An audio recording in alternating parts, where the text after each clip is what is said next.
그런 심령에 받았습니다. 죄의 문제를 해결하기 위해 오신 예수님, 죄의 문제를 해결하기 위해 오신 예수님, 이런 제목으로 함께 은혜를 나누겠습니다. 오늘은 종려주일입니다. 예수님께서 내 죄를 대신해서 십자가에 못 박혀 죽기 위하여 예루살렘 성에 입성하신 것을 기념하는 날입니다. 오늘은 종려주일에 대한 다양한 질문들이 있는데 이 질문들에 대한 답을 성경에서 함께 찾아보고자 합니다. 오늘 읽은 말씀은 요한복음입니다. 요한복음은 복음서 중에 종려주일에 대하여 가장 간략하게 증언하고 있는 책입니다. 그런데 다른 복음서에는 명확하게 나오지 않는 몇 가지 사실을 요한복음이 우리에게 증언하고 있습니다. 오늘은 요한복음의 증언을 중심으로 종려주일에 대한 다양한 질문들에 대한 답을 함께 찾아보도록 그렇게 하겠습니다. 할렐루야. 첫 번째 질문입니다. 왜 사람들이 예루살렘에 입성하는 예수님을 환영했습니까? 왜 그렇죠? 예수님께서 예루살렘 성에 입성하시기 전에 죽은 지 나흘 된 나사로를 살리신 것이 많은 사람들에게 소문이 났기 때문입니다. 요한복음 12장 11절입니다. 나사로 때문에 많은 유대인이 가서 예수를 믿음이러라. 예수님은 예루살렘 성에 입성하시 바로 직전에 죽은 지 나흘 된 나사로를 살리십니다. 사람이 죽으면 3시간에서 4시간 정도 지나면 시신이 부패하기 시작합니다. 10시간에서 12시간 정도 지나면 시신이 부패한 것이 눈으로 볼 수 있게 됩니다. 24시간이 지나면 하복부, 배꼽 주위와 사타구니, 겨드랑이 등의 피부에 변색이 나타납니다. 36시간이 지나면 피부 전체가 청록색으로 바뀝니다. 그리고 48시간이 지나면 피부는 암록색으로 바뀌고, 그리고 몸이 부풀어 가스가 차서 부풀어 오르고 악취가 나게 됩니다. 나사로는 죽은 지 48시간이 지났습니다. 육체의 모든 부분은 다 쓸모없게 되었고 모든 장기는 다 썩어버린 상태입니다. 이미 썩어서 진물로 피부도 물컹물컹한 상태가 됐습니다. 이런 상태에서 사람을 살려낸다는 건 불가능합니다. 그런데 예수님이 그 불가능한 일, 절대 불가능한 일을 말씀 한마디로 해내셨습니다. 주님이 한 말씀을 하시자, 나사로야 나오너라, 그 한 말씀을 하시자 나사로의 육체는 완전히 새롭게 변화되어 배로 몸을 동인 상태로 동굴 무덤에서 걸어 나오게 됩니다. 이 장면은 많은 사람들을 놀라게 했고 많은 사람들에게 감동을 주었습니다. 이 광경을 본 사람 중에 많은 사람들이 예수님을 나의 주님으로 영접하게 되고, 또 이 광경을 목격한 사람들이 사방으로 다니면서 예수님께서 행하신 이 엄청난 기적을 전하게 됩니다. 요한복음 12장 17절입니다. 나사로를 무덤에서 불러내어 죽은 자 가운데서 살리실 때에 함께 있던 무리가 증언한지라. 죽은 지 나흘 된 나사로를 살리신 것이 촉매가 돼서 사람들이 놀라운 기적을 행하시는 예수님을 보기 위해 예수님이 예루살렘 성으로 들어오신다는 소식을 듣고 그 자리에 몰려왔던 것입니다. 그들은 종려나무 가지를 들고 열렬하게 미러클 메이커, 놀라운 기적을 행하신, 불가능한 일을 행하신 예수님을 환영했던 것입니다. 두 번째 질문입니다. 예수님을 열렬히 환영했던 사람들은 누구입니까? 예루살렘 성에 입성하는 예수님을 열렬히 환영했던 사람들은 예루살렘 본토인들이 아닙니다. 누굽니까? 유월절을 지키기 위해 시골에서 예루살렘으로 온 사람들입니다. 요한복음 11장 55절입니다. 유대인의 유월절이 가까움에 많은 사람이 자기를 성결하게 하기 위하여 유월절 전에 시골에서 예루살렘으로 올라갔더니, 예루살렘 본토인들이 예수님을 환영했던 것이 아니라 시골에서 유월절을 지키기 위해 올라온 사람들이 예수님을 환영했습니다. 요한복음 12장 12절입니다. 그 이튿날에는 명절에 온 큰 무리가 예수께서 예루살렘으로 오신다는 것을 듣고, 명절에 온 큰 무리가 그랬습니다. 명절에 온 큰 무리가 예수님이 예루살렘으로 오신다는 소식을 듣고 예수님을 열렬하게 환영했던 것입니다. 그 시골은 구체적으로 어딜까요? 그 시골은 갈릴리일 가능성이 높습니다. 왜냐? 갈릴리 사람들은 예수님께서 행하신 기적을 많이 목격했고 여러 번 예수님을 자기들의 왕으로 모시려고 들었기 때문입니다. 오병이어의 기적을 행하신 다음에도 갈릴리 사람들은 예수님을 자기의 왕으로 삼으려고 했습니다. 요한복음 6장 15절입니다. 예수께서 그들이 와서 자기를 억지로 붙들어 임금으로 삼으려는 줄 아시고, 갈릴리 사람들이 명절을 지내기 위해 예루살렘에 왔다가 예수님이 오신다는 소식을 듣고 예수님을 환영하기 위해 마중 나갔던 것입니다. 세 번째 질문입니다. 사람들은 왜 종려나무 가지를 흔들면서 예수님을 환영했습니까? 요한복음 12장 13절입니다. 종려나무 가지를 가지고 맞으러 나가 외치되 호산나 찬송하리로다. 주의 이름으로 오시는 이 곧 이스라엘의 왕이시여 하더라. 종려나무, 헬라어로 포이닉스입니다. 뜻은 대추 야자 나무를 뜻합니다. 중동에서 나는 대추 야자 열매를 딸 수 있는 대추 야자 나무가 종려나무입니다. 종려나무는 사막을 여행하는 사람들에게는 기쁨과 평안의 상징입니다. 왜냐? 대추나무가 있는 곳에 오아시스가 있기 때문입니다. 출애굽한 이스라엘 백성들도 광야를 지날 때 종려나무를 발견하고 기뻐하며 거기에 장막을 쳤습니다. 출애굽기 15장 27절입니다.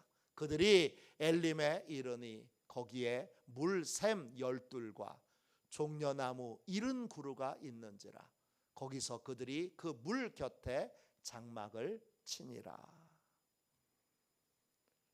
종려나무가 보인다는 건 사막에서 쉴 곳을 발견했다는 뜻이고, 그리고 이제 물을 먹을 수 있다는 뜻이고, 그리고 안식을 누릴 수 있다는 뜻이었습니다. 동시에 이 종려나무는 강력한 불굴의 생명력을 상징합니다. 종려나무를 의미하는 헬라어 포이닉스, 이 말에 불사조라는 뜻이 있습니다. 오아시스 근처에서 자라는 종려나무는 사막에서 자라매도 15m까지 자랍니다. 그럴 때 종려나무의 뿌리는 100m 아래까지 자라게 됩니다. 그래서 뿌리가 깊은 나무이기에 사막의 뜨거운 태양도 견뎌내고 이겨내는 것입니다. 종려나무는 축복을 상징하기도 합니다.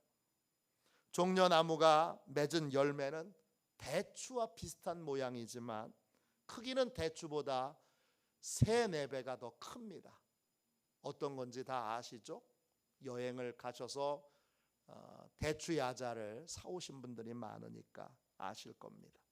맛은 꿀에 절인 듯이 달콤합니다. 그래서 사막에 사는 사람들은 이 대추 야자 열매, 종려나무 열매를 말려서 주식으로 먹습니다. 또 사막을 여행하는 상인들이 대추 야자 열매가 있기 때문에 무역을 할 수 있습니다. 왜냐? 사막을 횡단할 때 그들의 주식이 대추 야자 열매이기 때문입니다. 성경에서 가나안 땅을 젖과 꿀이 흐르는 땅이라고 부릅니다. 이때 젖은 양젖이고 꿀은 이 대추 야자 열매가 태양열에 녹아서 꿀처럼 흘러내리는 것을 의미합니다. 종려나무는 그런 의미에서 이스라엘 민족에게 기쁨과 평안과 승리와 영광을 상징합니다. 갈릴리 사람들이 예수님을 향하여 종려나무를 막 가지를 흔들면서 환영했던 것은 예수님이 이스라엘 백성들에게 기쁨과 평안과 승리와 영광을 주실 분이기 때문입니다. 그렇게 믿었기에 종려나무를 흔들면서 그들은 예수님을 환영했습니다. 4번째 질문입니다. 사람들은 왜 예수님을 향해서 호산나라고 외쳤습니까? 요한복음 12장 13절을 한 번 더 읽겠습니다. 종려나무 가지를 가지고 맞으러 나가 외치되 호산나 찬송하리로다. 주의 이름으로 오시는 이 곧 이스라엘의 왕이시여 하더라. 호산나는 헬라어로도 호산나입니다. 더 정확하게 말하면 호시아나 이렇게 읽을 수도 있습니다. 이 호산나의 뜻은 우리를 구하소서 이런 뜻입니다. 이 말은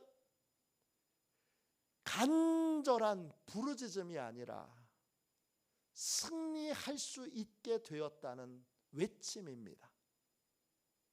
이제 우리에게 기쁨을 주시고 평안을 주시고 승리를 주시고 영광을 주실 분이 오셨으니까 이제 우리에게 구원을 맛보게 해달라고, 기쁨을 맛보게 해달라고, 승리를 맛보게 해달라고, 영광을 맛보게 해달라고 외친 것이 호산나입니다. 자동차가 고장이 나서 도로 한켠에 세워두고 자동차를 고치는 업체를 전화로 부릅니다. 한참을 기다렸다가 자동차를 고치는 업체가 도착해서 고치기 시작할 때 이렇게 외치는 것과 비슷합니다. 이제 잘 좀 고쳐주십시오. 바다에 빠져서 구조를 기다리고 있는데 한참을 기다려 드디어 나를 구조해 줄 분들이 왔을 때 이렇게 외치는 것과 비슷합니다. 이제 저를 잘 구해 주십시오. 호산나, 이건 그런 뜻입니다. 이제 주님이 오셨으니까 안심입니다. 이제 주님이 오셨으니까 당연히 승리할 것이고 내 모든 문제는 해결될 것입니다. 이 기대와 소망과 승리의 확신으로 외치는 것이 호시아나, 호산나입니다. 다섯 번째 질문입니다. 예수님께서 사람들의 열렬한 환영을 허락하신 이유는 무엇입니까? 예루살렘 성에 입성하기 전까지 예수님은 기적을 행하신 다음에 아무에게도 말하지 말라고 엄히 경고하셨습니다. 이런 구절은 복음서 전체에 너무나 많이 나옵니다. 예를 들어 마태복음 9장에 보면 예수님께서 두 소경을 고치시고 아무에게도 말하지 말라고 엄하게 경고하십니다. 마태복음 9장 30절입니다. 그들의 그 눈들이 밝아진지라 예수께서 엄히 경고하시되 삼가 아무에게도 알리지 말라.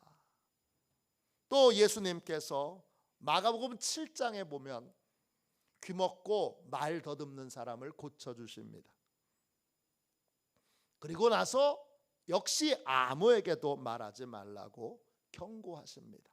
마가복음 7장 36절입니다. 예수께서 그들에게 경고하사 아무에게도 이르지 말라 하시되, 예루살렘 성에 입성하기 전까지 예수님의 일관된 태도는 자신이 행한 기적을 아무에게도 말하지 말라는 것입니다.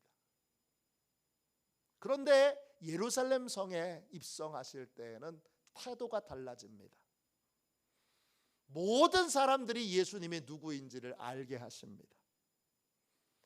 예수님은 사람들이 종려나무 가지를 흔들며 호산나를 외치도록 허락하시고 친히 어린 나귀를 타고 그들 사이를 지나가십니다. 요한복음 12장 14절 15절입니다. 예수는 한 어린 나귀를 보고 타시니 이는 기록된 바 시온에 따라 두려워하지 말라 보라 너의 왕이 나귀 새끼를 타고 오신다 함과 같더라. 예수님은 직접 어린 나귀를 타고 자신이 왕인 것을 드러내며 열광적인 환호를 받으며 예루살렘 성으로 입성하십니다. 왜 이렇게 하셨습니까? 왜죠? 하나님이 정하신 때가 됐기 때문입니다. 성경에서 예언된 바로 그 일을 해야 할 때가 왔기 때문입니다. 무슨 일이죠? 요한복음 12장 16절입니다. 제자들은 처음에 이 일을 깨닫지 못하였다가 예수께서 영광을 얻으신 후에야 이것이 예수께 대하여 기록된 것임과 사람들이 예수께 이같이 한 것임이 생각났더라. 예수님이 영광을 받으실 때가 있습니다. 언제죠? 예수님이 영광을 받으실 때는 예수님께서 하나님의 뜻에 따라 자기 백성의 죄를 대신하여 십자가에 못 박혀 죽을 때입니다. 그때가 예수님께는 영광의 순간입니다. 요한복음 12장 23절 24절입니다.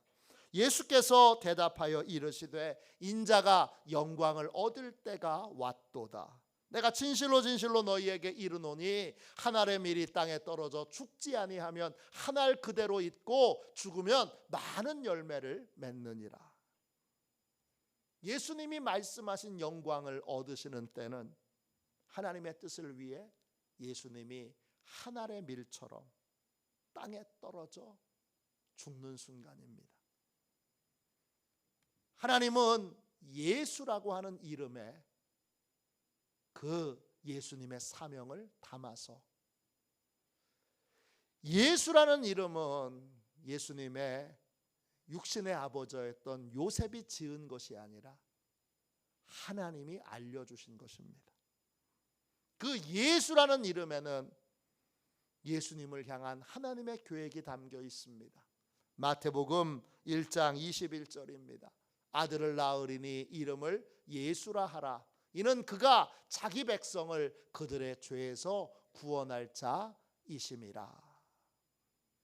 예수는 자기 백성을 저들의 죄에서 구원하실 분이라는 의미입니다. 예수님은 왕이십니다. 어떤 왕이시죠? 자기 백성의 죄를 대신해서 죽음으로 자기 백성의 죄를 용서받게 하시는 왕이십니다. 예수님은 바로 그 일을 하기 위해 예루살렘 성으로 입성하신 것입니다. 그 예루살렘 성으로 공개적으로 입성하시기 바로 직전에 대제사장들과 바리새인들은 예수님께서 죽은 나사로를 살리셔서 많은 사람들에게 주목을 받고 있을 그때에 본격적으로 예수님을 죽일 계획을 세우게 됩니다. 예수님을 죽일 계획이 세워지고 있을 때 예수님은 내가 여기 있다고, 여기 있노라고 당당하게 자신을 드러내며 예루살렘 성으로 입성하신 것입니다. 요한복음 11장 53절입니다. 이날부터는 그들이 예수를 죽이려고 모의하니라. 대제사장들과 바리새인들은 예수님을 잡아 죽이기 위해서 사람들에게 예수님이 어디 있는지 신고하라고 명령합니다. 요한복음 11장 57절입니다. 이는 대제사장들과 바리새인들이 누구든지 예수 있는 곳을 알거든 신고하여 잡게 하라 명령하였음이러라. 예수님은 살려면 은밀하게 움직여야 합니다. 비밀스럽게 움직여도 사람에게 들통나서 신고당할 위험이 많은데 예수님은 자신이 살해의 표적이 되었다는 걸 알면서도 공개적으로 당당하게 자기를 드러내십니다. 만천하에 자신이 왕으로 자기 백성을 위해 죽기 위해 오셨음을 드러내신 것입니다. 주님은 왜 그렇게 하셨습니까? 예수님은 시므온이라고 하는 오래된 늙은 예언자를 통하여 말씀하신 대로 자기 백성을 대신하여 비방받는 표적이 되기 위하여 자신을 만천하에 드러내신 것입니다. 누가복음 2장 34절입니다. 시므온이 그들에게 축복하고 그의 어머니 마리아에게 말하여 이르되 보라, 이는 이스라엘 중 많은 사람을 패하거나 흥하게 하며 비방받는 표적이 되게 위하여 세움을 받았고, 예수님은 비방받는 표적이 되기 위하여 이 땅에 오셨습니다. 예수님 앞에 자기의 죄를 인정하고 예수님이 내 죄를 대신해서 비방받는 표적이 되셨음을 인정하는 사람은 흥하게 되어 구원받습니다. 반대로 예수님 앞에 자기의 죄와 허물을 다 감추고 예수님을 그저 비방하는 사람들은 패하여 멸망하게 됩니다. 예수님은 자기 백성을 대신해서 백성들이 지은 죄들을 다 가리고 내 백성을 비방하지 말고 나를 비방하시오. 내 백성의 죄는 나 때문이요. 그렇게 비방받는 표적이 되기 위하여 자기를 명백하게 드러내시고 예루살렘 성에 입성하셨던 것입니다. 여섯 번째 질문입니다. 예수님께서 왜 백성들의 기대와 다른 목적으로 예루살렘 성에 입성하셨습니까? 예수님을 환영했던 갈릴리 사람들이 기대했던 예수님은 기적을 베풀어 주시는 분입니다. 기적을 베풀어 주셔서 자기들의 필요를 채워주시는 것, 그것이 사람들이 기대하고 소망했던 예수님입니다. 사람들은 예수님께서 오병이어의 기적을 다시 베풀어 주셔서 자기들에게 먹을 것을 주시기를 기대했습니다. 또 아픈 것을 고쳐주시기를 기대했습니다. 또 놀라운 기적을 베푸셔서 나사로를 살리는 그러한 기적들을 통하여 내 슬픔과 고통을 치료해 주시고 위로해 주시기를 원했습니다. 그런데 예수님은 사람들의 기대와 소망과 달리 다른 목적으로 예루살렘 성에 입성하십니다. 예수님은 죄의 문제를 해결하기 위해 예루살렘 성에 입성하십니다. 사람들은 병 고침 받기만을 원하고 배고픔을 해결하기만을 원하고 상처만을 치유받기를 원하는데 예수님은 죄의 문제를 해결하기 위해 예루살렘 성에 입성하십니다. 병이 아니고 왜 죄입니까? 배고픔이 아니고 왜 죄입니까? 상처가 아니고 왜 죄입니까? 모든 고통의 원인이 죄에서 시작되기 때문입니다. 죄로 인해 부부 사이의 사랑이 깨집니다. 죄로 인해 부모와 자녀의 관계가 깨집니다. 죄로 인해 부모의 사랑이 왜곡되고 일그러져 자녀들에게 상처를 줍니다. 죄로 인해 남편의 사랑과 아내의 사랑이 이그러져서 서로에게 깊은 고통만을 줍니다. 모든 관계 회복의 열쇠는 전혀 무관해 보이는 죄가 그 원인이고 죄의 문제를 해결받을 때 비로소 모든 관계도 회복되기 때문입니다. 죄를 해결하는 길은 오직 하나, 예수님을 나의 주님으로 영접하는 것입니다. 왜냐? 예수님은 자기 백성을 위해 자기 생명을 십자가에서 아끼지 않고 내어주셨기 때문입니다. 예수님의 백성이 되어야 합니다. 예수님을 나의 주님으로 영접했다면 예수님이 주인 되신 삶을 계속 삶에서 배워나가야 합니다. 그럴 때 하나님의 모든 은혜가 회복되고 어그러진 모든 관계들이 회복되고 하나님의 질서 안에서 아름다운 조화와 아름다운 균형을 이루는 복된 삶이 시작될 수 있습니다. 죄란 무엇입니까? 죄는 하나님께서 온 우주 만물의 주인이신 것을 인정하지 않는 것입니다. 피조물인 내가 하나님의 자리에 올라서 내가 하나님이 되어 하나님이 세우신 질서와 조화를 내 마음대로 파괴하고 깨트리고 망가뜨리는 것이 죄입니다.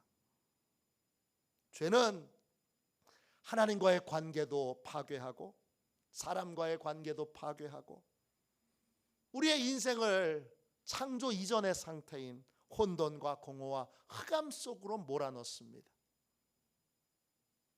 예수님께 죄사함 받고 내 삶에 무너진 하나님의 질서를 회복하려면 죄의 근원인 내가 주인 된 삶을 진짜 주인이신 예수님 앞에 내려놓아야 합니다. 예수님을 나의 주인으로 영접하고 교회 공동체 안에서 예수님이 주인 되신 삶을 배우고 훈련해야 합니다. 그럴 때 묶여 있었던, 막혀 있었던 하나님의 은혜가 다시금 내 인생에 부어지게 되고 하나님의 질서와 조화가 회복된 복된 삶을 살 수 있습니다. 그래서 예수님이 죄의 문제를 해결하기 위해 예루살렘 성에 오신 것입니다. 미국 노스캐롤라이나 주의 서밋 교회를 담임하고 계신 J.D. 그리어 목사님이 쓰신 책 가운데 복음 본색이라는 책이 있습니다. 그리어 목사님과 사모님은 처음 결혼하고 2년 동안 너무나 험악한 시간을 보냈습니다. 우리는 정말 안 맞아. 자포자기 심정으로 성경적인 상담을 해주는 분께 상담을 받으러 갔습니다. 두 분을 상담해 주신 분은 디모데전서 1장 15절을 읽어주셨습니다. mit보다 모든 사람이 받을 만한 이 말이요 그리스도 예수께서 죄인을 구원하시려고 세상에 임하셨다 하였도다. 죄인 중에 내가 괴순이라. 상담하시는 분은 그리어 목사님과 사모님을 향해서 자신이 아닌 상대방을 죄인의 괴수로 보고 있다고 설명해 주셨습니다. 목사님은 사모님의 죄만 보고 자기의 죄는 보지 못합니다. 사모님도 목사님의 죄만 보고 자신의 죄는 보지 못합니다. 상담가가 놀라운 결론을 내립니다. 목사님과 사모님이 결혼 생활에서 불행한 이유는 복음을 모르기 때문이라는 것입니다. 목사인데, 사모님인데. 상담가는 이렇게 말했습니다. 복음을 정말로 믿으면 여러분은 자기 자신을 가장 먼저 죄인으로 보고 그 다음 피해자를 바라보게 될 것입니다. 두 분의 결혼 생활에 있어서 문제는 두 분 중에 누구도 자신이 얼마나 큰 용서를 받았는지 모르는 데 있습니다. 은혜를 정말로 맛보지 못했기 때문에 서로에게 은혜를 확장하지 못하는 것입니다. 두 분은 복음으로 돌아가야 합니다. 그리어 목사님과 사모님은 큰 충격을 받습니다. 우리 부부의 문제가 우리가 평생 전해왔던 복음의 문제라는 걸 깨닫고 놀랍니다. 다시 겸손한 마음으로 그리어 목사님과 사모님은 십자가의 은혜를 공부하게 됩니다. 그 결과 서로를 다르게 볼 수 있게 됩니다. 목사님은 자신이 죄인인 것을 먼저 볼 수 있게 되었고, 내가 죄인인 것을 알게 되자 내 죄로 인해서 아내가 고통받고 있다는 걸 깨닫게 됩니다. 그러자 목사님은 사모님께 미안한 마음, 또 사모님을 긍휼히 여기는 마음을 갖게 됩니다. 목사님은 자신의 부부관계를 이렇게 고백했습니다. 우리 부부는 여전히 서로에게 상처와 실망을 줍니다. 우리 부부는 여전히 인내하지 못합니다. 하지만 하나님께서 용서해 주신 내 죄의 크기를 생각할 때 내가 용서해야 할 아내의 잘못은 그다지 중요하게 느껴지지 않습니다. 그리스도의 십자가 안에서 하나님이 우리를 위해 하신 일에 놀라움을 느낄 때 우리는 서로를 향한 분노를 지속할 수 없다는 걸 깨닫게 됩니다. 그 후 목사님은 교회 안에서 자신과 같이 힘든 시간을 보내는 많은 부부들을 만나게 됩니다. 그들에게는 공통적인 확신이 하나 있었습니다. 나에게 상처 준 사람에게 보복을 가하지 않는 한 그들은 자기 잘못을 절대로 깨닫지 못할 것이라는 확신입니다. 이 확신을 하게 되면 배우자든 자녀든 동료든 부모든 우리가 만나는 모든 사람에게, 나에게 상처 준 모든 사람에게 나도 상처를 줄 수 있는 권한을 갖게 됩니다. 나에게 상처 입힌 사람들을 내가 상처로 교육시켜야 될 책임을 떠안게 되는 것입니다. 그리어 목사님도 결혼한 이후에 2년 동안을 그렇게 생각했습니다. 아내를 변화시킬 수 있는 유일한 길은 내가 느꼈던 고통을 아내가 똑같이 느끼도록 만드는 것뿐이다. 이렇게 생각했습니다. 그렇게 내가 상처받은 그대로 상처를 돌려주면 아내는 깨닫고 회개하게 될 거다. 그렇게 생각한 것입니다. 그러나 이것은 철저하게 사단의 거짓말입니다. 하나님은 우리의 죄에 대하여 벌하심으로 우리를 변화시키지 않으셨습니다. 하나님은 뜨거운 사랑이 담긴 십자가의 은혜로 우리를 변화시키셨습니다. 우리가 은혜를 맛볼 때 우리의 마음이 변화됩니다. 이것이 복음의 원리입니다. 복음의 원리로 살 때 우리는 하나님의 은혜를 회복하게 되고 하나님의 질서와 조화가 내 삶에 세워지게 됩니다. 우리는 예수님께서 나는 건드리지 않고 나는 가만히 두고 내가 겪고 있는 문제만 해결해 주시기를 원합니다. 그러나 예수님은 나와 내 문제를 따로 떼어놓고 생각할 수 없음을 명백하게 말씀하십니다. 내가 변화되고 내가 달라져야 내 인생의 문제도 근원적으로 해결되는 것입니다. 그 출발점은 내가 주인 된 삶을 진짜 주인이신 예수님 앞에 내려놓는 것입니다. 그리고 교회 공동체 안에서 예수님이 주인 되신 삶을 배우고 훈련하는 것입니다. 그럴 때 하나님의 은혜가 회복되고 하나님의 질서와 조화가 이루어지는 복된 삶, 아름다운 삶이 이루어지게 됩니다. 주님은 바로 그 일을 내 삶에 행하시기 위해 예루살렘 성으로 입성하셨습니다.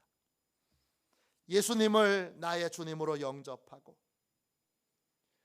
주님이 다스리시는 은혜의 삶을 살게 될 때 하나님의 풍성한 은혜가 회복되고 하나님의 질서와 조화가 이루어지는 복된 삶을 살 수 있습니다.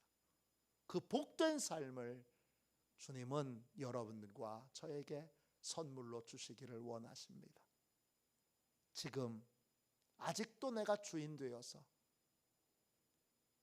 내 마음대로 내 생각대로 하려는 생각으로 인생을 살고 계신다면 오늘 예수님 앞에 진짜 주인 앞에 내가 주인 된 삶을 내려놓으십시오. 그리고 예수님이 주인 되시는 삶을 교회 안에서 교회 공동체 안에서 배우고 훈련하십시오. 그렇게 될 때 은혜가 회복되고 질서가 회복되는 복되고 귀한 삶을 살 수 있게 됩니다.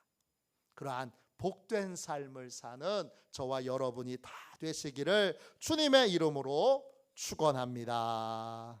이 시간 우리 함께 찬송가 151장을